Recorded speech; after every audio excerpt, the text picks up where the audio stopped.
Hello everyone.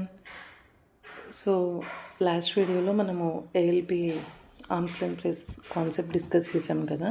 నా will do problems. Okay, come to question number 6. First 5 questions already previous వీడియోలో అయిపోయినాయి కదా. So నా will begin from 6th. First I will tell you the crux of the question. ఇక్కడ ఏంటంటే I limited అని ఒక Indian company ఉంది. ఓకేనా. సో ఈ ఇండియన్ కంపెనీ యూ లిమిటెడ్ యూకేతో ఒక ట్రాన్సాక్షన్కి ఎంటర్ అయింది. Okay, at the same time unrelated పార్టీతో కూడా ఇంకో సేమ్ ట్రాన్సాక్షన్ చేసిందనమాట. కప్ మెథడ్ అంటే ఏంటి గుర్తుందా అసలు? కంపేరబుల్ అన్కంట్రోల్ ప్రైస్ మెథడ్ ఏంటి? సేమ్ సిమిలర్ ట్రాన్సాక్షన్ మన అసోసియేటెడ్ ఎంటర్ప్రైజెస్తో మనం చేసినప్పుడు మేబీ జెన్యూనిటీ మిస్ అవుతుంది కదా. సో ఎందుకంటే మనం ప్రాఫిట్ తక్కువ చూపించి ట్యాక్స్ తక్కువ పే చేయడానికి ట్రై చేస్తాం కదా. సో అందుకని మనం ఆ మెథడ్లో ఏం చేస్తామంటే ఒక అన్బయాస్డ్ అంటే వేరే అన్రిలేటెడ్ పార్టీతో ఒక ట్రాన్సాక్షన్ జరిగిందనుకో, వాడికి ఇచ్చేటప్పుడైతే మనం ప్రాఫిట్స్ అవన్నీ ప్రాపర్గా క్యాలిక్యులేట్ చేసే ఇస్తాం కదా. అందులో అవి జెన్యూన్ కదా. అన్బయాస్డ్ అంటే కరెక్ట్ మార్కెట్ ప్రైస్కి ఇస్తాం కదా. సో అట్లా ఆ అన్బయాస్డ్ ప్రైస్ని బేస్ చేసుకొని మనం క్యాలిక్యులేట్ చేస్తామన్నమాట కప్ మెథడ్లో. But it should be of similar transaction with us and with the unrelated party. అసోసియేటెడ్తో ఒక ట్రాన్సాక్షన్, అన్రిలేటెడ్తో వేరే ట్రాన్సాక్షన్ అనుకో, అప్పుడు ఆ ప్రైస్ తీసుకొచ్చి చేయలేం కదా అన్బయాస్డ్ అని చెప్పి. సిమిలర్ ట్రాన్సాక్షన్ అసోసియేటెడ్తో అన్రిలేటెడ్తో జరిగినప్పుడు మాత్రమే అప్పుడు కప్ మెథడ్ యూస్ చేస్తాము. ఓకేనా. సో ఈ క్వశ్చన్లో ఏంటంటే ఐ లిమిటెడ్ ఇండియన్ కంపెనీ ఉంది కదా, అది U limited UK associated enterprise అనమాట. అది ఎందుకంటే క్వశ్చన్లో ఇచ్చారు చూడండి. I limited and Indian company supplied billets to its holding company. So holding subsidiary relation ఉందంటే they both are associated enterprises. Yes or no? So and at the same time similar transaction ఇది ఒక unrelated పార్టీతో కూడా similar transaction ఒక unrelated పార్టీతో కూడా చేసిందనమాట. ఓకేనా. ఇక్కడ వాడు ఏమంటాడంటే సో చూడండి, అసోసియేటెడ్ ఎంటర్ప్రైజెస్కి ఎఫ్ఓబి బేసిస్లో ఛార్జ్ చేసామన్నమాట. అయితే అన్రిలేటెడ్ పార్టీకి ఏంటి సిఐఎఫ్ బేసిస్లో. ఎఫ్ఓబి అంటే ఫ్రైట్ ఆన్ బోర్డ్ కాదు, ఫ్రీ ఆన్ బోర్డ్. ఓకేనా. సో ఫ్రీ ఆన్ బోర్డ్ ఏంటంటే సెల్లర్ రెస్పాన్సిబిలిటీ ఏంటంటే ఆ పోర్ట్ వరకే. ఒక్కసారి మనం గూడ్స్ లోడ్ చేశాక the responsibility lies with the buyer. ఓకేనా. సిఏఎఫ్ బేసిస్ అంటే ఏంటంటే సెల్లర్ రెస్పాన్సిబిలిటీ వాడి ప్లేస్ ఆఫ్ ఇంపోర్టేషన్ వరకు ఉంటుంది. ఓకేనా. సో అక్కడ ప్లేస్ ఆఫ్ ఇంపోర్టేషన్ వరకు సెల్లర్దే రెస్పాన్సిబిలిటీ. అర్థమవుతుందా? ఎఫ్ఓబి బేసిస్ అంటే ఏంటి? ఫ్రీ ఆన్ బోర్డ్ ఐడిటీలో ఉంటుంది కదా. అక్కడ ఏంటి సెల్లర్ రెస్పాన్సిబిలిటీ ఏమంటే జస్ట్ పోర్ట్లో షిప్లో గూడ్స్ ఎంటర్ చేసే వరకే. సిఏఎఫ్ బేసిస్లో మాత్రం ఇక్కడ ఎంటర్ చేసి మళ్ళీ వాడి ప్లేస్ ఆఫ్ ఇంపోర్టేషన్కి వెళ్ళే వరకు మనది రెస్పాన్సిబిలిటీ. అయితే ఇక్కడ అన్రిలేటెడ్ పార్టీతో ఆ ట్రాన్సాక్షన్ ఎట్లా జరిగింది ఇండియన్ కంపెనీకి. అండ్ వన్ మోర్ థింగ్, మనం అన్బయాస్డ్ ప్రైస్తో స్టార్ట్ చేయాలని చెప్పారు కదా. చూడండి, అన్బయాస్డ్ ప్రైస్ అంటే అన్రిలేటెడ్ పార్టీతో ఏ ప్రైస్కి అయితే జరిగిందో అదే కదా అన్రిలేటెడ్ ప్రైస్. అన్బయాస్డ్ ప్రైస్ అంటే ఫెయిర్ ప్రైస్ అదే కదా. So that should be taken as base 700. ఓకేనా. ఇక్కడ ఇచ్చారు క్వశ్చన్లో చూడండి. V Limited are price rate euro 700 MT and U Limited are price rate 500 MT అని అన్నాడు. ఓకేనా. కానీ మనం తీసుకోవాల్సింది ఏంటి? రిలేటెడ్ పార్టీతో కాదు, అన్రిలేటెడ్ పార్టీతో ఏ ప్రైస్ అయితే ఛార్జ్ చేసామో అది బేస్గా తీసుకోవాలి. సో ఇట్ షుడ్ బి 700 తీసుకోవాలి. అండ్ మనం ఇంకేం డిస్కస్ చేసుకున్నాము, ప్లస్ ఆర్ మైనస్ ఏదైనా ఫంక్షనల్ అడ్జస్ట్మెంట్స్ ఉంటే అవి తీసుకోవాలి ఫస్ట్. డైరెక్ట్గా ఇంకా అది అన్రిలేటెడ్ పార్టీకి 700 అండ్ 700 వేయకూడదు. ఓకేనా. అడ్జస్ట్మెంట్స్ ఏమన్నా ఉన్నాయేమో చూసుకోవాలి. ఇక్కడ వీడు ఏమన్నాడు, ఇప్పుడు నా అన్రిలేటెడ్ పార్టీకి సిఐఎఫ్కి నేను ఇచ్చా. సిఐఎఫ్కి ఇచ్చా అంటే ఏంటి, నాకు కొంచెం కాస్ట్ ఎక్కువ ఇంకర్ అయింది కదా, ఎందుకంటే వాడి ప్లేస్ ఆఫ్ ఇంపోర్టేషన్ వరకు నావే కదా ఛార్జెస్. కానీ నేను నా అసోసియేటెడ్ ఎంటర్ప్రైజ్కి ఏం చేసిన, ఎఫ్ఓబి జస్ట్ షిప్లో లోడ్ చేయడం వరకే నా రెస్పాన్సిబిలిటీ. ఓకేనా. సేమ్ నువ్వు నా అన్రిలేటెడ్ పార్టీ అనుకో, సేమ్ నేను నీకు అదే ట్రాన్సాక్షన్ నీకు కూడా నేను ఓన్లీ ప్లేస్ ఆఫ్ పోర్ట్లో షిప్ చేసేంతవరకే నా రెస్పాన్సిబిలిటీ అన్నా అనుకో. సో అప్పుడు నీకు నేను ప్రైస్ అనేది తగ్గించేదాన్ని కదా. Yes or no? అర్థమవుతుందా? ఇప్పుడు అన్రిలేటెడ్ పార్టీకి euro 700 ఛార్జ్, ఇక్కడ అన్రిలేటెడ్ పార్టీకి euro 700 ఛార్జ్ చేశాము. సో అది బేస్గా తీసుకొని ఫంక్షనల్ అడ్జస్ట్మెంట్స్ ఏంటంటే ఎఫ్ఓబి అసోసియేటెడ్కి నేను ఎఫ్ఓబీకే అంటే జస్ట్ లోడ్ చేసా షిప్లో అంతే. కానీ అన్రిలేటెడ్కి మాత్రం నేను వాడి ప్లేస్ ఆఫ్ ఇంపోర్టేషన్ వరకు నాది రెస్పాన్సిబిలిటీ. అయితే ఇక్కడ ఏం చేయాలి, వాడికి ఎఫ్ఓబీకి నేను ఓన్లీ ఇక్కడ షిప్ వరకే నా రెస్పాన్సిబిలిటీ అన్నప్పుడు అసోసియేట్ ఎంటర్ప్రైజెస్కి జనరల్గా నేను ప్రైస్ తక్కువ ఛార్జ్ చేయాలి కదా, ఈ సిఐఎఫ్కి ఛార్జ్ చేసినంత చేయకూడదు కదా. So we need to less that. Okay, we need to less that. అది ఆ 200 నాకు ఎట్లా వచ్చిందంటే ఇక్కడ ఇచ్చారు చూడండి, insurance and freight amount 200 per MT. So ఈ 200 రిడ్యూస్ చేస్తే నాకు I will get 500. That is the arm's length price. ఓకేనా, చూడండి ఇక్కడ the Indian company supplied billets to its foreign holding company. So since they are both holding and subsidiary, they are associated enterprises. Okay na. Next ఏంటి, A Limited supplies similar product to unrelated party. So unrelated పార్టీకి similar transaction జరిగింది కాబట్టి కదా we are following CUP method. Okay, so unbiased price, genuine price ఎంత 700, because unrelated పార్టీతో జరిగితే అది genuine అనమాట. And next cost of insurance and freight less చేస్తాం, 500 వచ్చింది. ఓకేనా, జస్ట్ ఇక్కడ ఈ క్వశ్చన్లో వాడు ఏంటి ఆర్మ్స్ లెంత్ ప్రైస్ మాత్రమే క్యాలిక్యులేట్ చేయమన్నాడు. సో ఆర్మ్స్ లెంత్ ప్రైస్ మాత్రమే క్యాలిక్యులేట్ చేసాం. ఓకేనా, సో నెక్స్ట్ క్వశ్చన్ చూడండి. యుఎస్ లిమిటెడ్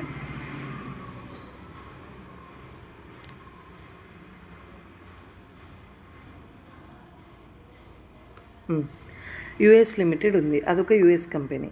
ఓకేనా, అండ్ ఇండియన్ కంపెనీ ఉంది, ఇండియన్ లిమిటెడ్ ఉంది, అదొక ఇండియన్ కంపెనీ. వాళ్ళు క్వశ్చన్లోనే చెప్పారు it is a subsidiary, Indian company is a subsidiary of US limited అని. సో హోల్డింగ్ సబ్సిడరీ ఉంటే ఏంటి, they both are associated enterprises. Yes or no? అయితే చూడండి, యుఎస్ లిమిటెడ్ ఇన్ లిమిటెడ్కి ఒక మానిటర్ సెల్ చేసింది అనమాట, కంప్యూటర్ మానిటర్ సెల్ చేసింది. ఎంత ప్రైస్కి, 11,000 రూపీస్కి. ఓకేనా, యుఎస్ లిమిటెడ్ ఇండియాకి 11,000 పర్ యూనిట్కి మానిటర్ సెల్ చేసింది. బట్ సిఎంఐ అని ఇంకొక అన్రిలేటెడ్ పార్టీ ఉంది.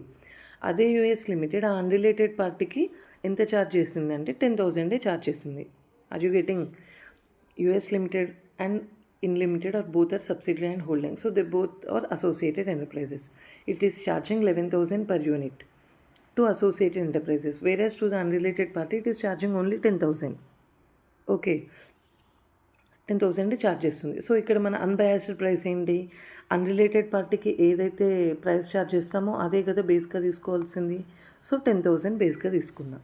ఓకేనా, అండ్ తర్వాత 10,000 తర్వాత ఫంక్షనల్ అడ్జస్ట్మెంట్స్ ఉంటాయి కదా, అంటే అసోసియేటెడ్కి అన్రిలేటెడ్కి ఏమైనా డిఫరెన్సెస్ ఉంటే ఫంక్షనల్ డిఫరెన్సెస్ అవి యాడ్ ఆర్ లెస్ చేసుకోవాలి. చూడండి, ఫస్ట్ ఇక్కడ ఏమన్నాడంటే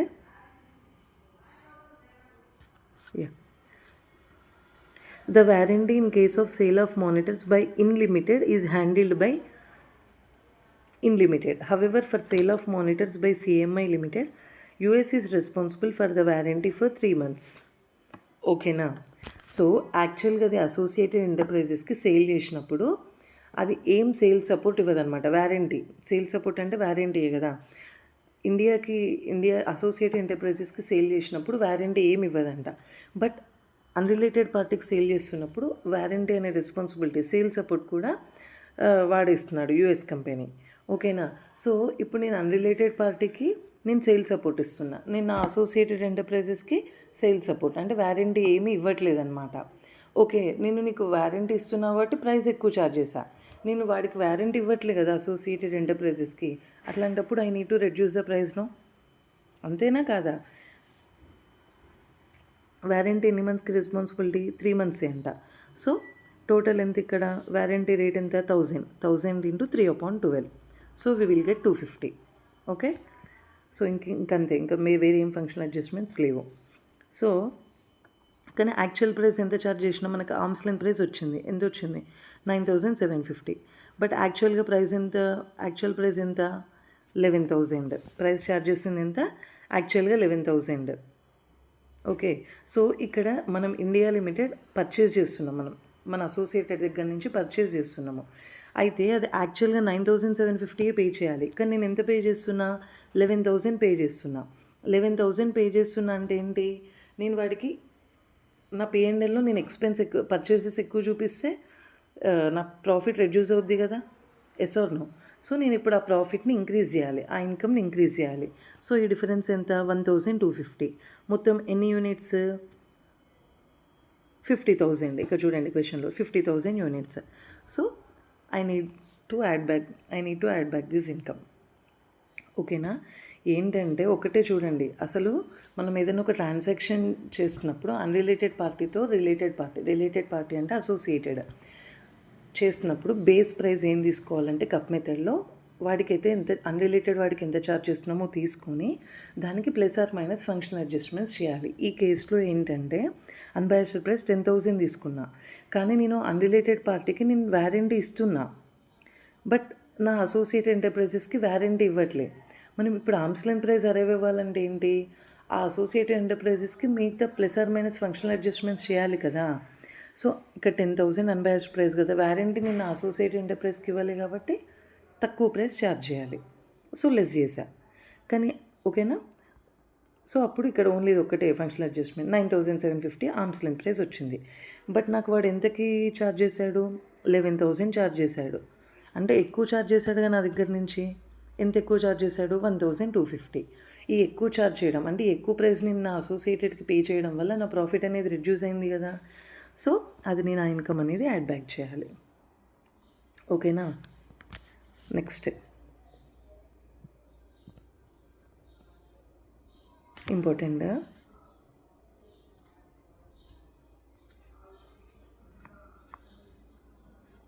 first will discuss the crux. ఇక్కడ ఏమవుతుందంటే రీసేల్ ప్రైస్ మెథడ్ అంటే గుర్తుందా? రీసేల్ ప్రైస్ మెథడ్ ఏంటంటే నేను నా అసోసియేటెడ్ ఎంటర్ప్రైజ్ దగ్గర నుంచి పర్చేస్ చేసుకొని నేను వేరే వాళ్ళకి రీసేల్ చేస్తున్నా ఇండియాలో. ఓకేనా? నా అసోసియేటెడ్ ఎంటర్ప్రైజెస్ దగ్గర నుంచి పర్చేస్ చేసుకొని మళ్ళీ ఇక్కడ రీసేల్ చేసుకుంటున్నా. ఓకేనా? సో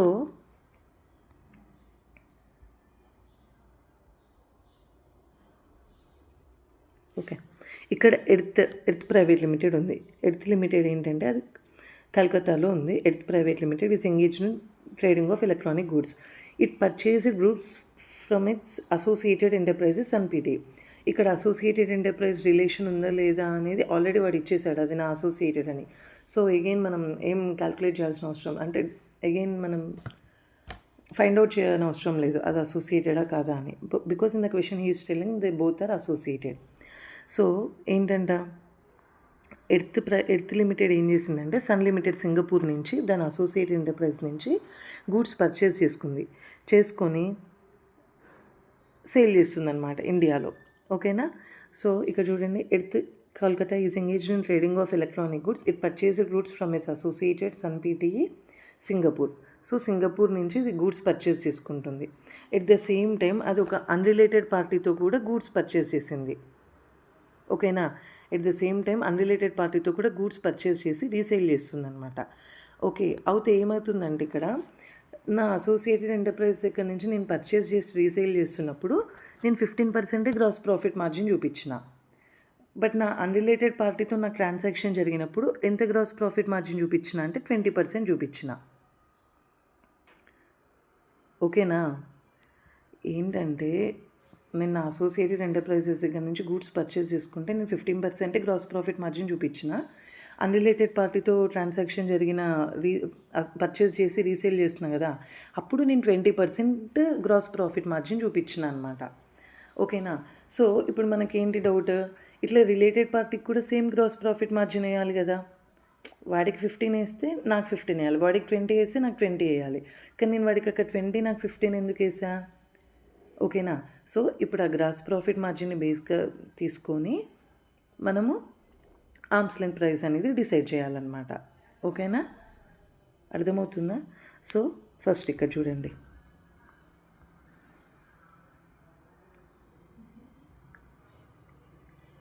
ఇక్కడ యాక్చువల్గా క్వశ్చన్లో ఇచ్చాడు రీసేల్ ప్రైస్ మెథడ్ అని. వాడు క్వశ్చన్లో ఇవ్వకున్నా కూడా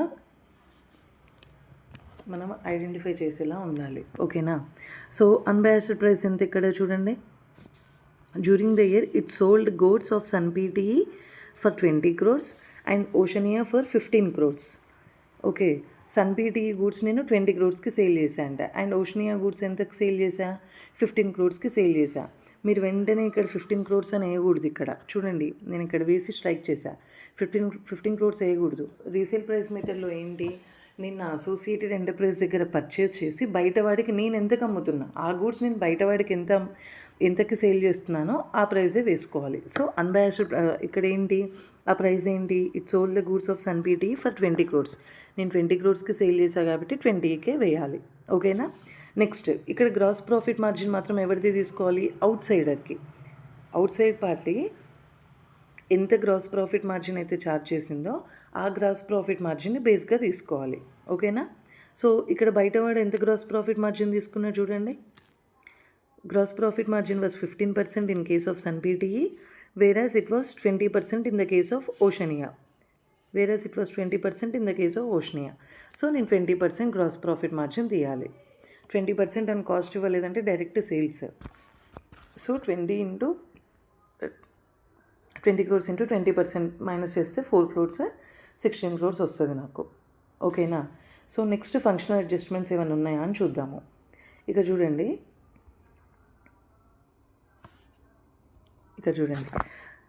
earth private limited, Sun private limited ఏం చేసిందంటే 6 months వారంటీ ఇచ్చింది. ఓకేనా. అదే అన్రిలేటెడ్ పార్టీకి 1 year వారంటీ ఇచ్చింది. అర్థమవుతుందా? ఎర్త్ ప్రైవేట్ లిమిటెడ్కి అయితే 6 months వారంటీ, అన్రిలేటెడ్ పార్టీకి అయితే 1 year వారంటీ. సో నేను అన్రిలేటెడ్ పార్టీకి ఎక్కువ ఇస్తున్నాను కాబట్టి ఎక్కువ ఛార్జ్ చేస్తుంది. అదే ఇక్కడ 6 months కదా, అంటే అసోసియేట్ ఎంటర్ప్రైజ్కి తక్కువ వారంటీ ప్రొవైడ్ చేసినప్పుడు that cost need to be reduced. Yes or no? ఆ ప్రైస్ అనేది రెడ్యూస్ చేయండి. ఓకే, వారంటీ అనేది రెడ్యూస్ చేయాలి. మొత్తం ఎంత? 6 monthsకి. ఇక్కడ ఏం చెప్తుంది చూడండి warranty. The cost of warranty may be taken as 2% on sale price. 2% on sale price అంట. ఓకే, వాడికి ఆల్రెడీ 6 months అసోసియేటెడ్కి కూడా ఇస్తున్నాము, అన్రిలేటెడ్ పార్టీకి ఏమో 1 year ఇస్తున్నాము. సో ఆ ఎక్స్ట్రా 6 months వారంటీ ఏదైతే మనం ప్రొవైడ్ చేయట్లేదో ఆ కాస్ట్ వాడికి తగ్గుద్ది కదా. సో 2% ఇంటూ 2% కదా యాక్చువల్గా. సో 6 months కంటే 1% కదా, హాఫ్ ఆఫ్ దట్. సో 1% అని ఎంత అన్నాడు? సేల్ అన్నాడు. మీరు డైరెక్ట్ 16 into 1% వేయొద్దు, సేల్ మీద 1%. సో సేల్స్ ఎంత ఇక్కడ మనకి 20 crores అయింది. సేల్స్ ఇక్కడ ఎంత? 20 crores. సో 20 into 1% ఎంత? 20 lakhs. అండ్ నెక్స్ట్ ఇక్కడ చూడండి. Okay, the SunPTE brand value is internationally known and the benefit of the brand value can be taken as 1%.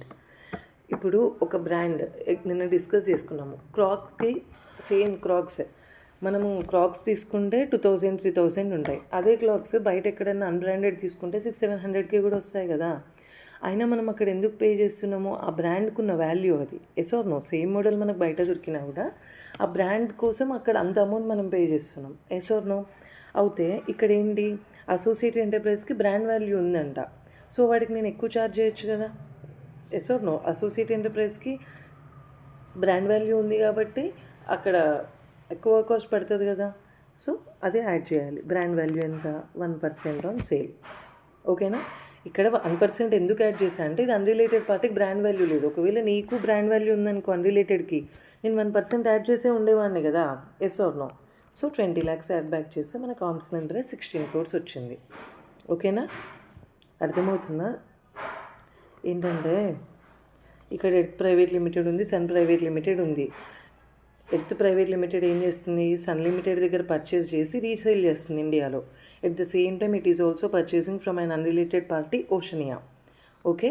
So మనం ఇక్కడ బేస్ ప్రైస్ ఏది తీసుకోవాలి అంటే, అన్బయాస్డ్ ప్రైస్ కింద ఏది తీసుకోవాలంటే, మనం ఓషనియాకి ఎంతకైతే సేల్ చేస్తుందో ఆ ప్రైస్ కాదు, మనం మన అసోసియేటెడ్ దగ్గర నుంచి పర్చేస్ చేసి ఎంతకైతే రీసేల్ చేస్తున్నామో ఆ price we have to take. ఓకేనా. సో ఇది ఎంతకు సేల్ చేస్తుందంటే 20 crores సేల్ చేస్తుంది. సో ఆ 20 crores తీసుకొని ఫంక్షనల్ డిఫరెన్సెస్ చేయాలన్నమాట. ఓకేనా. ఫంక్షనల్ డిఫరెన్సెస్ ఏంటి? ఎర్త్ ప్రైవేట్ లిమిటెడ్ సన్ లిమిటెడ్కి 6 months వారంటీ ఇస్తుంది, కానీ అన్రిలేటెడ్ పార్టీకి ఎంత? 1 year వారంటీ. సో అన్రిలేటెడ్ పార్టీకి 1 year వారంటీ ఇచ్చి సన్ ప్రైవేట్ లిమిటెడ్కి 6 months వారంటీ ఉన్నప్పుడు ఏం జరుగుతుంది అక్కడ? అన్రిలేటెడ్ పార్టీకి మనం ఎక్కువ సర్వీస్ ప్రొవైడ్ చేసినాం కాబట్టి ఎక్కువ కాస్ట్ ఛార్జ్ చేయొచ్చు, వీడికి తక్కువ సర్వీస్గా, తక్కువ అంటే 6 months తక్కువ వ్యారంటీ ప్రొవైడ్ చేసినాం కాబట్టి వాడి దగ్గర నుంచి తక్కువ కాస్ట్ తీసుకోవాలి కదా. సో వ్యారంటీ అనేది రెడ్యూస్ చేసామన్నమాట. బ్రాండ్ వాల్యూ ఏంటంటే ఇప్పుడు చెప్పాం కదా క్రాక్స్కి బ్రాండ్ వాల్యూ ఏంటి, వాడి దగ్గర బ్రాండ్ వాల్యూ ఉంది కాబట్టి ఆ 1% అనేది మనం ఎక్కువ పే చేస్తున్నాం. So we need to add back that. Okay, అట్లా. Next cost plus method. Cost plus method ఏంటంటే జనరల్గా సాఫ్ట్వేర్ ఇండస్ట్రీస్లో ఈ మెథడ్ ఎక్కువ అప్లికబుల్ అవుతుంది. ఏదన్నా ఇండియాలో మనం ఏదైనా మ్యానుఫ్యాక్చరింగ్ కానీ ఏదైనా సర్వీస్ కానీ చేసి అది ఓన్లీ మన అసోసియేట్ ఎంటర్ప్రైజెస్కి ప్రొవైడ్ చేసామనుకో అప్పుడు కాస్ట్ ప్లస్ మెథడ్ అప్లికబుల్ అవుతుంది అనమాట. ఓకేనా. సో ఓకే చూడండి,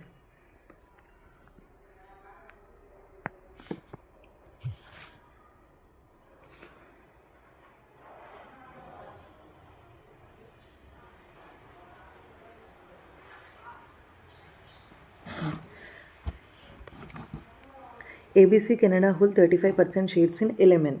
Element develops software and does both on-site and off-site consultancy services for its customers. Element during the year billed ABC Canada for 120 man-hours at the rate of 1800 per man-hour. So the total cost for executing the work amounted to 2,25,000. ఏంటి ABC Canada ఉంది కదా, so ఇది ఏం చేస్తుంది, ఇది 35% holding ఉందన్నమాట ఎలిమెంట్కి. So ఎంతకంటే ఓటింగ్ పవర్ ఎక్కువ ఉంటే అసోసియేట్ ఎంటర్ప్రైజెస్ అని డిస్కస్ చేసాం yesterday, 26% or more voting power ఉంటే they both are associated enterprises. So no ABC Canada and Element both are associated enterprises. So no అయితే ఇక్కడ ఏం చేస్తుందంటే ఎలిమెంట్ ఇండియా సాఫ్ట్వేర్ అంతా సర్వీస్ ప్రొవైడ్ చేస్తుంది కెనడాకి. ఓకేనా. సో ఎలిమెంట్ ఎంత చేసింది డ్యూరింగ్ ద ఇయర్, ఇది ఎంత బిల్ చేసిందంటే 120 hours at the rate 1800 per hour లాగా నా అసోసియేట్ ఎంటర్ప్రైజెస్కి బిల్ చేసిందనమాట. దానికి యాక్చువల్గా కాస్ట్ ఎంత ఇంకర్ అయింది, 2,25,000 ఇంకర్ అయింది. ఓకేనా. కాస్ట్ ప్లస్ మెథడ్ ఇప్పుడు మనం డిస్కస్ చేసేది కాస్ట్ ప్లస్ మెథడ్ అంటేనే కదా ఇట్లా వచ్చేది, మన అసోసియేటెడ్ ఎంటర్ప్రైజెస్కి మొత్తం మన మ్యానుఫ్యాక్చరింగ్ కానీ సర్వీస్ కానీ ఇచ్చేది. ఓకే. సో ఈ రెండు అసోసియేట్ ఎంటర్ప్రైజెస్ దీనికి ఎంత బిల్ చేసిందంటే 120 hours at the rate 1800. But దానికి ఇంకర్ అయిన కాస్ట్ ఎంత, ఎలిమెంట్కి ఇంకర్ అయిన కాస్ట్ ఎంత, 2,25,000 అనమాట. ఓకేనా. సో హవెవర్ ఈ ఎలిమెంట్ ఏం చేసిందంటే సిమిలర్ ట్రాన్సాక్షన్కి XYZకి ఎంత బిల్ చేసిందంటే 2,800 బిల్ చేసిందనమాట. Same level of man power use చేసుకొని ప్రొడక్షన్ చేసిన సర్వీస్కి, డెవలప్ చేసిన సర్వీస్కి 2,800 ఛార్జ్ చేసిందనమాట. బట్ దీనికి ఎంత, నా అసోసియేటెడ్కి 1,800 ఛార్జ్ చేశాను అనమాట. ఓకే. సో ఇట్లా ఎలిమెంట్కి అన్రిలేటెడ్ పార్టీకి చేసినప్పుడు ఎంత వచ్చిందంటే గ్రాస్ ప్రాఫిట్ 50% వచ్చింది. 50% గ్రాస్ ప్రాఫిట్ ఎర్న్ చేసిందనమాట. ఓకేనా. ఈ డయాగ్రామ్ చూడకండి, కన్ఫ్యూజ్ అవుతారు. ఇక్కడ ఏంటంటే ఏబీసీ కెనడా ఎలిమెంట్లో 35% హోల్డింగ్ ఉందన్నమాట. So they both are associated enterprises. Element ఏం చేస్తుందంటే సర్వీసెస్ డెవలప్మెంట్ సాఫ్ట్వేర్ డెవలప్ చేసి both onsite and offsite consultancy ఇస్తుంది ఏబీసీకి. ఓకేనా. సో అప్పుడు కాస్ట్ ప్లస్ మెథడ్ యూస్ చేయొచ్చు కదా, వాడు ఒకవేళ క్వశ్చన్లో కాస్ట్ ప్లస్ మెథడ్ అని చెప్పకున్నా కూడా మనకు ఐడెంటిఫై చేయగలుగుతాం కదా. And next same transaction element వేరే వాడితో చేసినప్పుడు దానికి 2,800 per man-hour ఛార్జ్ చేస్తుంది. అప్పుడు గ్రాస్ ప్రాఫిట్ ఎంత ఎర్న్ చేసిందంటే 50% గ్రాస్ ప్రాఫిట్ ఎర్న్ చేసిందనమాట. ఓకేనా. కాస్ట్ ప్లస్ మెథడ్లో ఏంటంటే టోటల్ కాస్ట్ ఎంత మనకి ఎంత అయిందో, టోటల్ కాస్ట్ మొత్తం డైరెక్ట్ కాస్ట్ కానీ ఇండైరెక్ట్ కాస్ట్ కానీ ఎంత అయిందో చూసుకొని గ్రాస్ ప్రాఫిట్ మార్జిన్కి అడ్జస్ట్మెంట్స్ అనేవి చేయాలన్నమాట. ఓకేనా. గ్రాస్ ప్రాఫిట్ మార్జిన్కి అడ్జస్ట్మెంట్స్ అనేవి చేయాలి. ఇక్కడ కేర్ఫుల్గా ఒకటి పాయింట్ గుర్తుంచుకోండి, జస్ట్ వాడు గ్రాస్ ప్రాఫిట్ అని ఇస్తే అది సేల్స్ మీద ఇచ్చాడనమాట. ఇక్కడ కాస్ట్ అని స్పెసిఫై చేశాడు కదా, సో అది కాస్ట్ మీద తీసుకోవాలి. ఓకేనా. ఇంతసేపు ఏంటి మనం డైరెక్ట్గా ఆ అన్బయాస్డ్ ప్రైస్కి అడ్జస్ట్మెంట్ చేసాం కదా, కానీ కాస్ట్ ప్లస్ మెథడ్లో ఏంటంటే ఈ గ్రాస్ ప్రాఫిట్ మార్జిన్కి అడ్జస్ట్మెంట్స్ అనేవి చేస్తాం. ఓకేనా. సో ఇక్కడ gross profit margin on cost ఎంత, 50%. Okay. Next, while Element Limited derives technology support from ABC, there is no such support from XYZ. Associated Enterprisesకి టెక్నికల్ సపోర్ట్ టెక్నికల్ సపోర్ట్ వస్తుందంట associated enterprises నుంచి ఎల్ఎంఎన్కి. కానీ అన్రిలేటెడ్ పార్టీ నుంచి ఆ technical support ఏమైనా వస్తుందా? రావట్లేదు. ఒకటి గుర్తుంచుకోండి, వేరే వాడి దగ్గర నుంచి మనకి ఏమైనా సపోర్ట్ వస్తుంది అంటే వాడికి డెఫినెట్గా మనం ప్రైస్ అనేది రెడ్యూస్ చేస్తాం కదా. Yes or no? సో ఇప్పుడు ఇది అన్బయాస్డ్ ప్రైస్కి అడ్జస్ట్మెంట్స్ చేసేటప్పుడు ఏంటి, నా అసోసియేటెడ్ ఎంటర్ప్రైజ్ నుంచి నాకు సపోర్ట్ వస్తుంది కాబట్టి నేను వాడికి తగ్గిస్తున్నా కాస్ట్ అనేది. ఓకేనా? అన్రిలేటెడ్ పార్టీకి నాకు ఏం రావట్లేదు కదా. సో ఇప్పుడు నువ్వు అన్రిలేటెడ్ పార్టీ అనుకో, నీ ప్రైస్ని నేను బేస్గా తీసుకున్నా. ఇప్పుడు నువ్వు అలాంటి సర్వీసే నాకు ఇస్తే నీకు నేను ప్రైస్ రెడ్యూస్ చేస్తాను. Yes or no? So unrelated party నుంచి నాకు ఏమీ రావట్లేదు సపోర్ట్, నా అసోసియేటెడ్ ఎంటర్ప్రైజెస్ నుంచి నాకు సపోర్ట్ వస్తుంది. సో నేను వాడికి ప్రైస్ ఏంటి, రెడ్యూస్ చేయాలి కదా. ఎంత ఇక్కడ 18% అన్నాడు. 18% of normal gross profit margin. So gross profit ఎంత, 50 కదా. So 18 into 50% 9, half of that 9.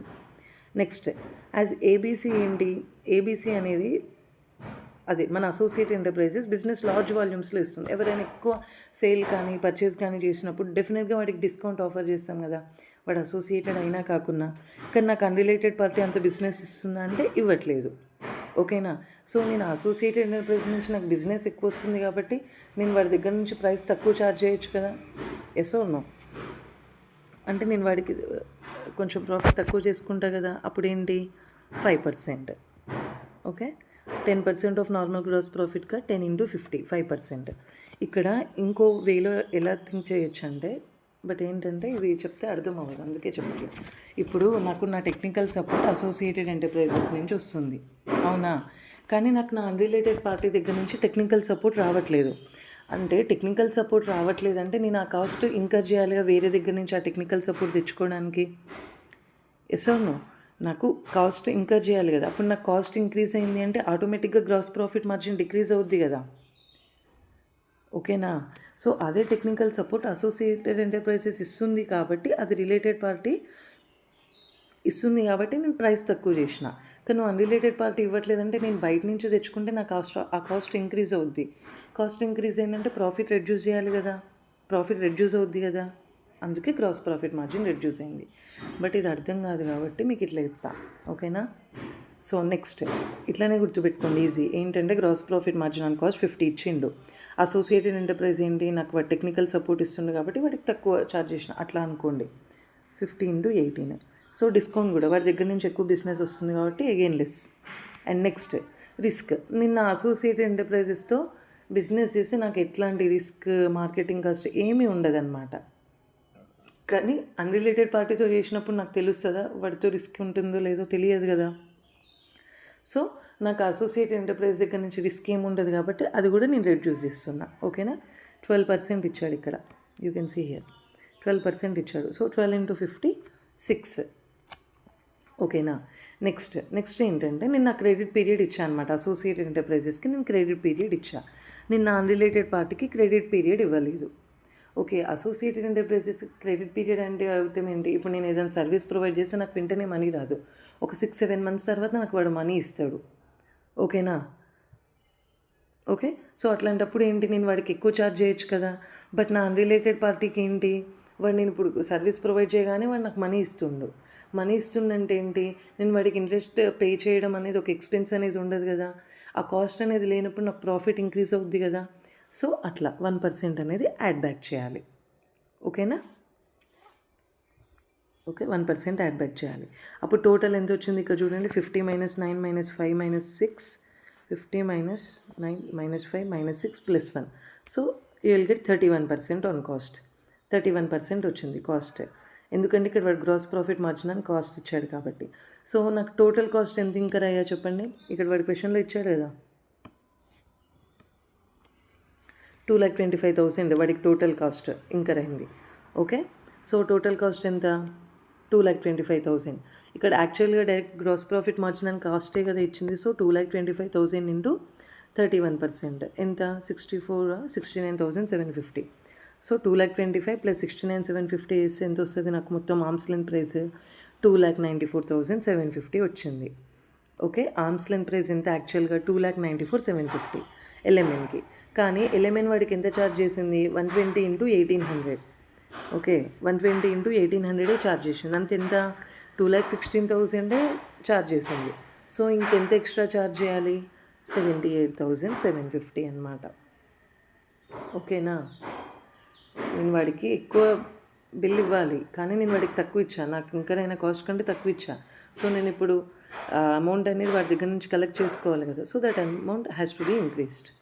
ఇంత 2,94,000 మైనస్ 2,16,000. సో 78,750. ఓకే.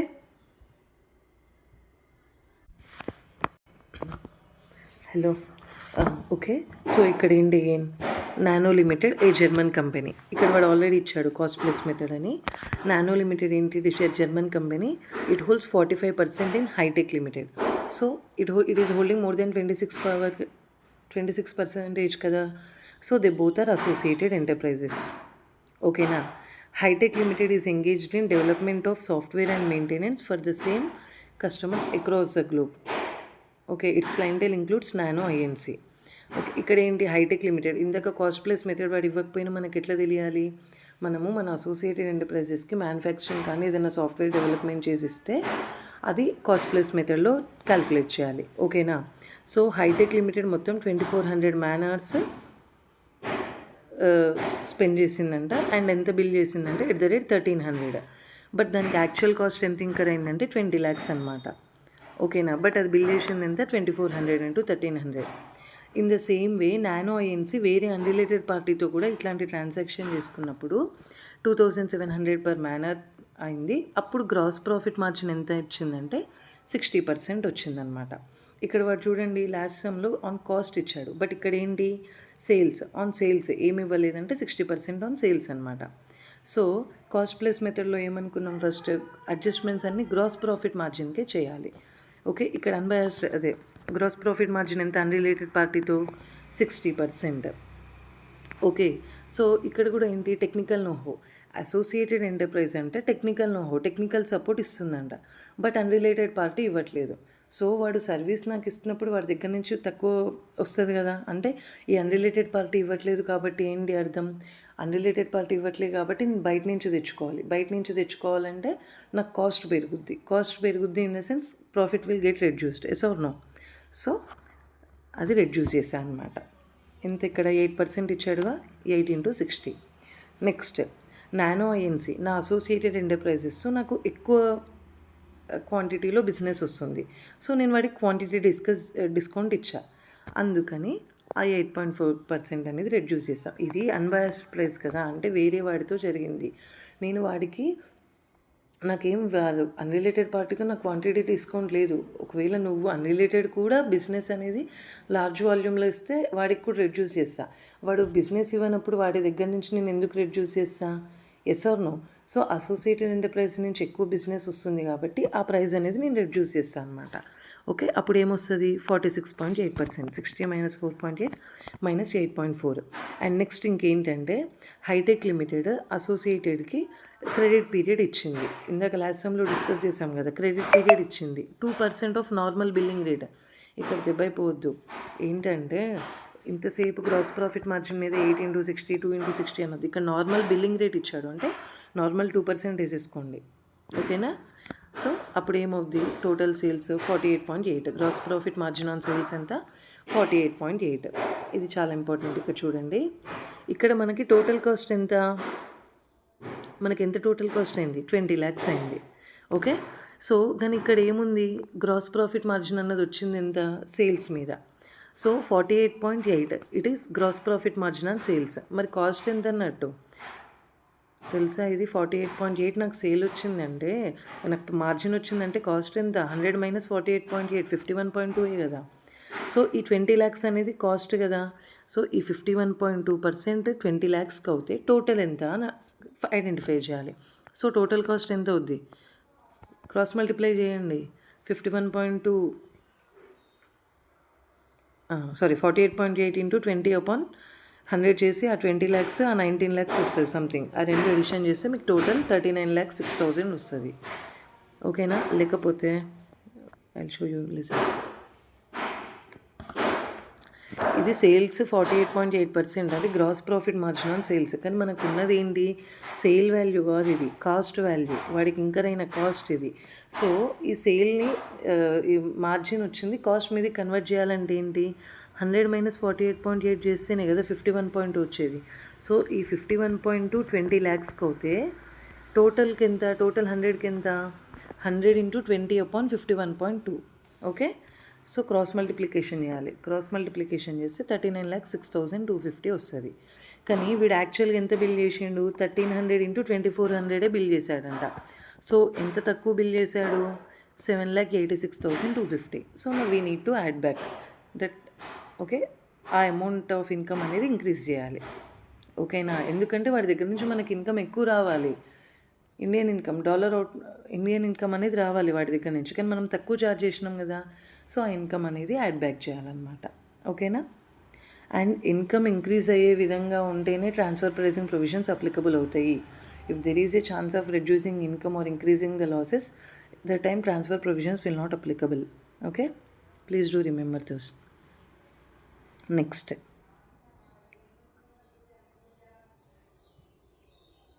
ఇక్కడ చూడండి, ఇంపార్టెంట్ ఇది కూడా. అగైన్ కాస్ట్ ప్లస్ మెథడే అంటాం.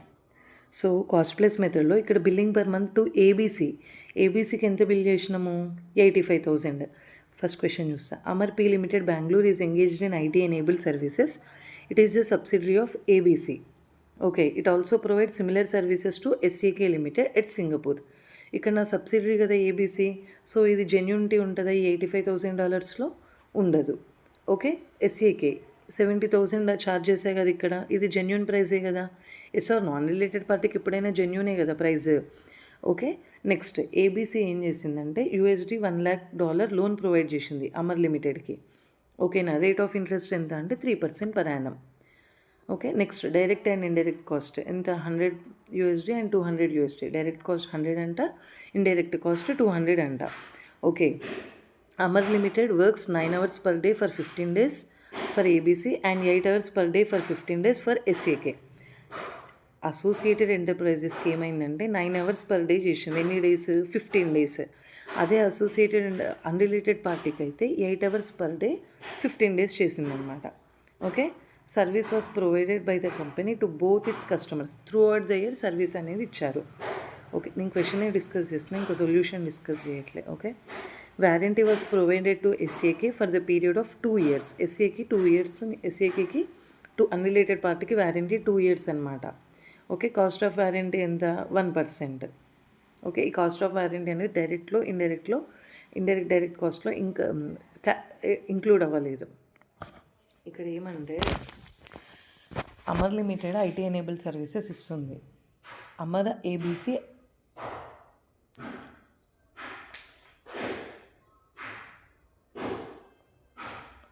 అమర్ ఏబీసీ లిమిటెడ్ ఏంటంటే అవి రెండు అసోసియేటెడ్ ఎంటర్ప్రైజెస్. ఓకేనా, ఎందుకంటే సబ్సిడరీ రిలేషన్ కాబట్టి, holding subsidiary. And SCK unrelated party. So మనం ఇక్కడ ఫస్ట్ కాస్ట్ ప్లస్ మెథడ్ అని వాడు ఇచ్చాడు కదా. కాస్ట్ ప్లస్ మెథడ్ కావాలంటే మనకి అన్రిలేటెడ్ పార్టీతో జరిగిన గ్రాస్ ప్రాఫిట్ మార్జిన్ కావాలి. ఇప్పుడు మనం 2 sums చేసాం కదా, అన్రిలేటెడ్ పార్టీతో గ్రాస్ ప్రాఫిట్ మార్జిన్ ఎంత అని చేశాడో చూసి దానికే కదా అడ్జస్ట్మెంట్స్ అన్నీ చేసేది. Yes or no? సో ఇక్కడ అన్రిలేటెడ్ పార్టీకి మనం ఎంత ఛార్జ్ చేసినాం, ఎంత బిల్ చేసినాం, ఏబీసీ కాదు 70,000.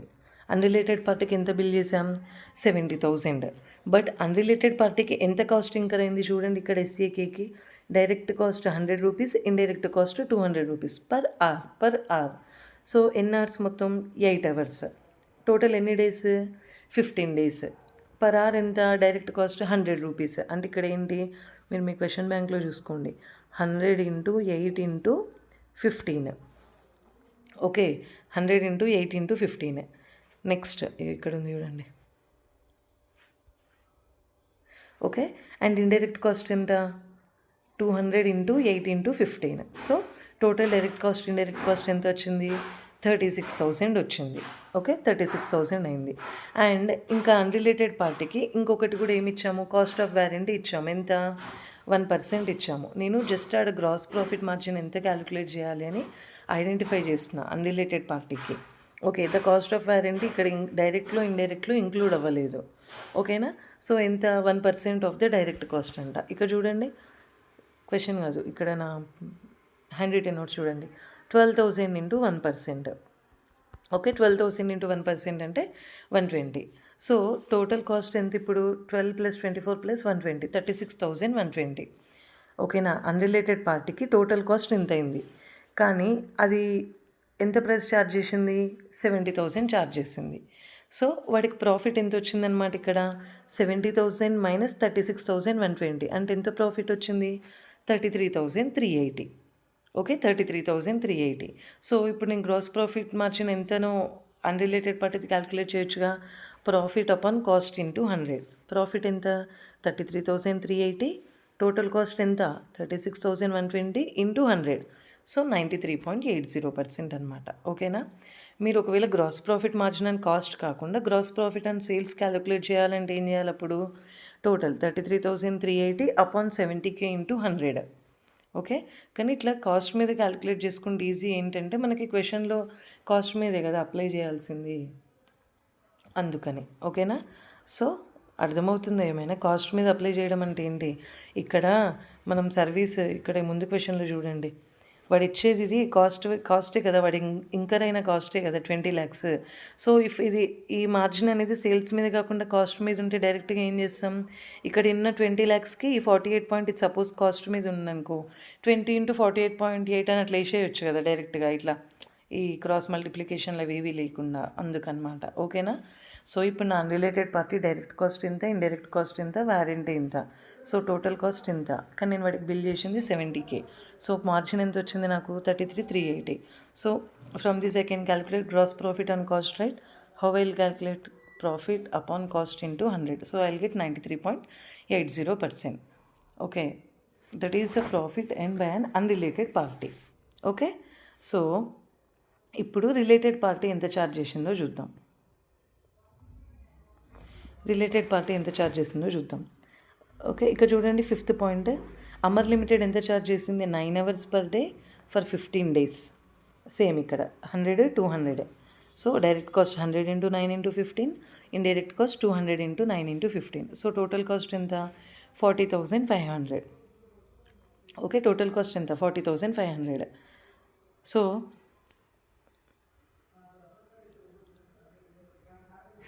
ఓకే, టోటల్ కాస్ట్ ఎంత? 40,500.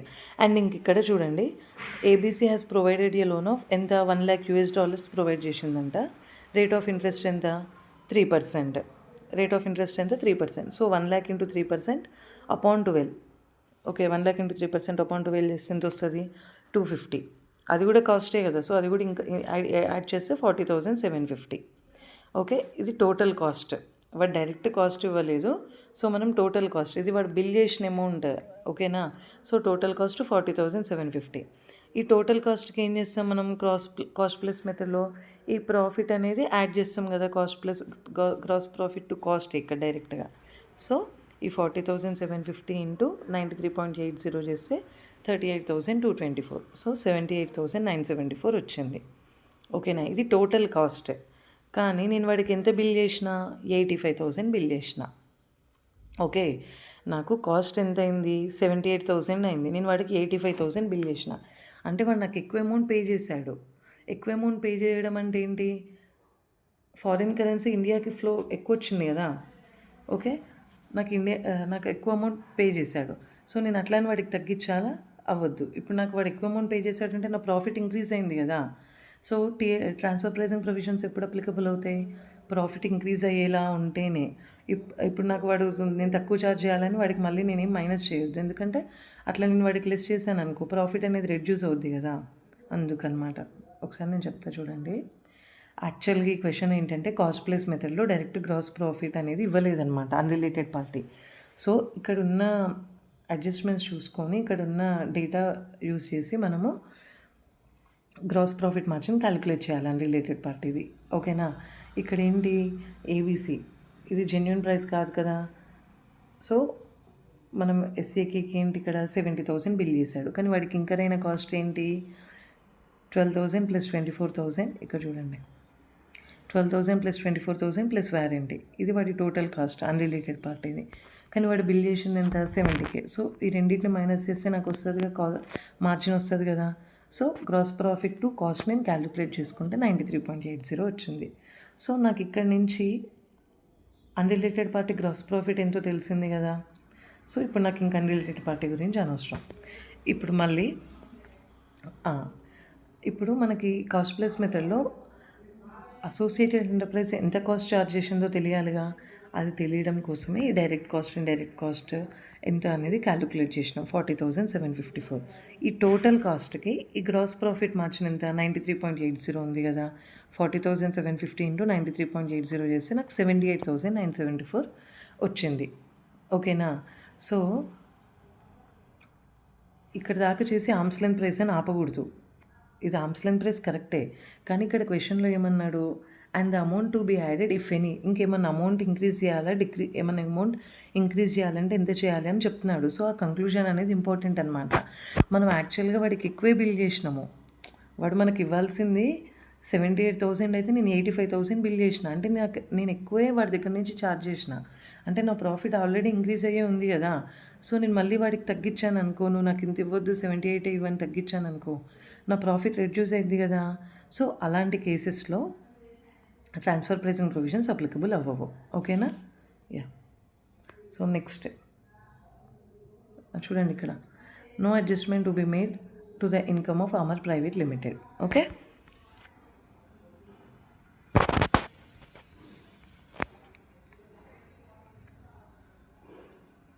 సో ఇక్కడ ఏంటంటే, Andes having its business in Malaysia has advanced a loan of MD 1,60,000 to Andes limited. Andes incorporation Andes ఇండియాకి లోన్ ఇచ్చిందంట. ఎంత 1,60,000. Book value of Malaysian dollars అనుకుంటే MD. Book value of total assets ఎంత 125 lakhs. Andes provides software backup service to Andes Incorporation. Andes Limited has spent 50,000 man-hours during the year for services to Andes Incorporation. The cost for Andes Limited is Malaysian dollar 75 per man-hour. Andes Limited has billed at 90.75 per man-hour. Okay. First ఇక్కడ ఏ method calculate చేయమన్నా చూడండి, TNMM, transactional net margin method. Okay, transactional net margin method. Transactional net margin మెథడ్లో మనం first ఏం చేయాలి, operating profit తీసుకోవాలి. అదే operating profit మనం ఎంత ఛార్జ్ చేస్తున్నామో వేరే అన్రిలేటెడ్ పార్టీ ఆపరేటింగ్ మార్జిన్ ఎంతో చూసుకోవాలి. ఆ అన్రిలేటెడ్ పార్టీ కంటే మనం ఆపరేటింగ్ ప్రాఫిట్ మార్జిన్ తక్కువ చేసుకున్నాం అనుకో, అసలు అట్లా ఎందుకు తక్కువ చేసాము, అట్లా తక్కువ చేయకూడదుగా. అన్రిలేటెడ్ పార్టీకి ఎంతైతే చేస్తుందో రిలేటెడ్ పార్టీకి కూడా అంతే చేస్తుంది కదా. సో అప్పుడు అడ్జస్ట్మెంట్స్ అనేవి చేయాలన్నమాట. ఓకేనా. ట్రాన్సాక్షనల్ నెట్ మార్జిన్ మెథడ్ గుర్తుందా. ఫస్ట్ ఇక్కడ వాడు అసోసియేటెడా కాదని డైరెక్ట్గా చెప్పలే. We need to find out. Total book value of the assets ఎంత 125 lakhs. ఓకేనా. కానీ వీడు ఎంత లోన్ ఇచ్చాడు 1,60,000. ఓకే, 1,65,000 ఇచ్చాడు. 1 MD ఈజ్ ఈక్వల్స్ టు ఎంత చూడండి ఇక్కడ 45. సో 1,60,000 ఇంటూ 45 అపాన్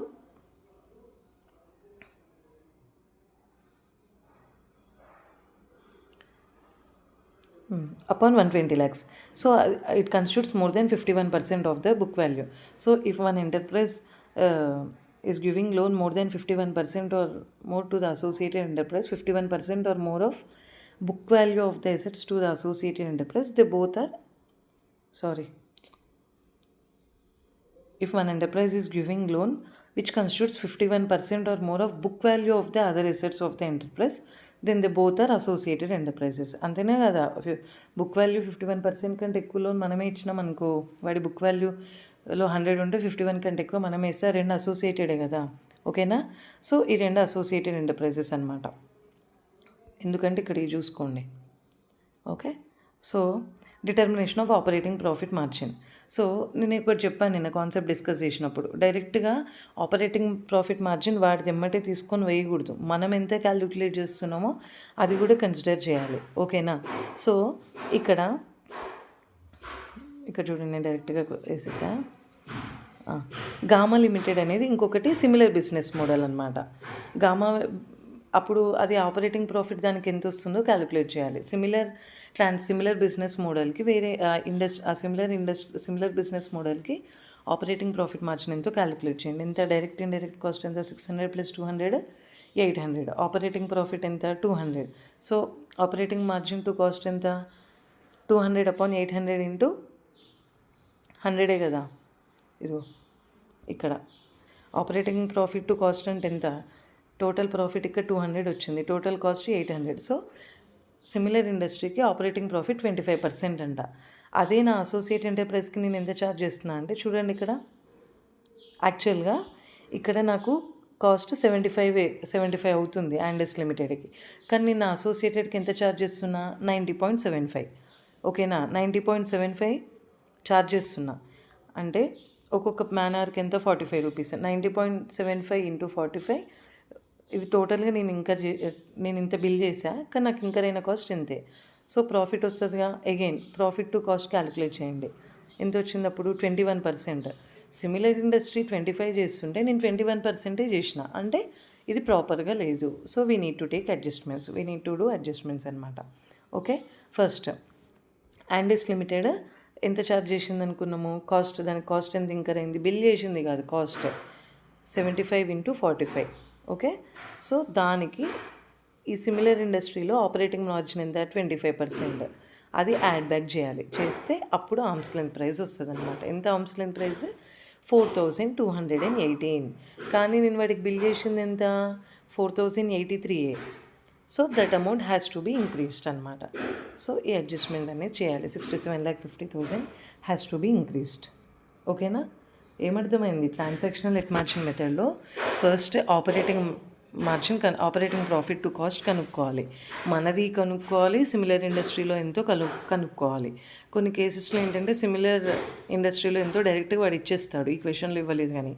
అట్లాంటప్పుడు ఎమ్మటే అది వేయకూడదు, మనది కనుక్కోవాలి ఫస్ట్. సిమిలర్ ఇండస్ట్రీ 30 ఛార్జ్ చేసి మనం 25 ఛార్జ్ చేస్తే మనం తక్కువ ఛార్జ్ చేసినాం కాబట్టి అడ్జస్ట్మెంట్స్ అనేది చేయాలి. ఓకేనా, ఎందుకంటే ప్రాఫిట్ మీద ఇంపాక్ట్ ఉంటుంది కాబట్టి. ఇప్పుడు నేను 30 ఛార్జ్ చేసి నా సిమిలర్ ఇండస్ట్రీ 25 ఛార్జ్ చేసింది అనుకో, అట్లాంటి కేసెస్లో చేయకూడదు అనమాట. ఎందుకు చేయకూడదు? నేను ఆల్రెడీ ఎక్కువ ప్రాఫిట్ మార్జిన్ తీసుకున్నా అంటే ఎక్కువ ప్రాఫిట్ ఉన్నట్టే కదా. Transfer pricing provisions income increase అయ్యేలా ఉండాలి కానీ డిక్రీజ్ చేయకూడదు కదా, అందుకనమాట. ఓకేనా, అట్లా. సో ఆపరేటింగ్ మార్జిన్ అంటే కాస్ట్, మనం ఎంత కాస్ట్ ఇంకా చేయమో చూసి దానికి సిమిలర్ ఇండస్ట్రీ ఆపరేటింగ్ ప్రాఫిట్ తీసుకోవాలి. ఓకే, ఇట్లా. సో నువ్వు ఇప్పుడు అడ్వాన్స్ ప్రైసింగ్ అగ్రిమెంట్ చూద్దాము, దాని తర్వాత క్వశ్చన్స్ డిస్కస్ చేద్దాం. ఓకే, ఇంతసేపు చెప్పిన సమ్స్లో మీకు అడ్జస్ట్మెంట్స్ అనేవి ఎట్లా క్యాలిక్యులేట్ చేయాలో తెలియదు అనుకో, ఇది బ్యాడ్ చేసేసుకోండి. ఓకేనా, ఇవి బ్యాడ్ చేయండి. బ్యాడ్ అంటే ఏం లేదు, ఇక్కడ వారంటీ అసోసియేట్ ఎంటర్ప్రైజెస్కి ఇస్తేనేమో యాడ్ చేస్తాము, అవుట్ సైడర్కి ఇస్తే లెస్ చేయాలి. క్రెడిట్ పీరియడ్ అసోసియేట్ ఎంటర్ప్రైజెస్కి ఇస్తే యాడ్ చేస్తాము, అవుట్ సైడర్కి ఇస్తే లెస్ చేయాలి. సో ఇన్సెప్ట్ చెప్పిన సమ్స్లో మీకు ఫంక్షనల్ డిఫరెన్సెస్ అర్థం అవ్వలేదనుకో, ఇది బ్యాడ్ చేసుకోండి, ఎందుకంటే మనకు మార్క్స్ ఇంపార్టెంట్ కదా. ఓకే, ఇవి ఒక్కటి గుర్తుపెట్టేసుకుంటే ఈజీగా చేయొచ్చు సమ్స్. అండ్ డెఫినెట్గా ట్రాన్స్ఫర్ ప్రైసింగ్లో 8 మార్క్స్ వస్తుంది కాబట్టి ఇది చేతి మీద రాసుకొని పోతే అయిపోతుంది ఎగ్జామ్కి. ఓకేనా, నెక్స్ట్. ఓకే, సో నిన్న మనం ఏం డిస్కస్ చేసామంటే కొన్ని కేసెస్లో ఆర్మ్స్ లెంత్ ప్రైస్ అనేది అసెసింగ్ ఆఫీసర్ క్యాలిక్యులేట్ చేస్తాడనమాట. అసెసింగ్ ఆఫీసర్ అంటే డైరెక్ట్గా వాడే క్యాలిక్యులేట్ చేయడు. అసెసింగ్ ఆఫీసర్ ఏం చేస్తాడంటే టీపీఓకి, ట్రాన్స్ఫర్ ప్రైసింగ్ ఆఫీసర్కి ఆ కేసుని ట్రాన్స్ఫర్ చేస్తే వాడు ఏఎల్పి అనేది ఆర్మ్స్ లెంత్ ప్రైస్ అనేది క్యాలిక్యులేట్ చేస్తాడనమాట. ఓకే, ఏ కేసెస్లో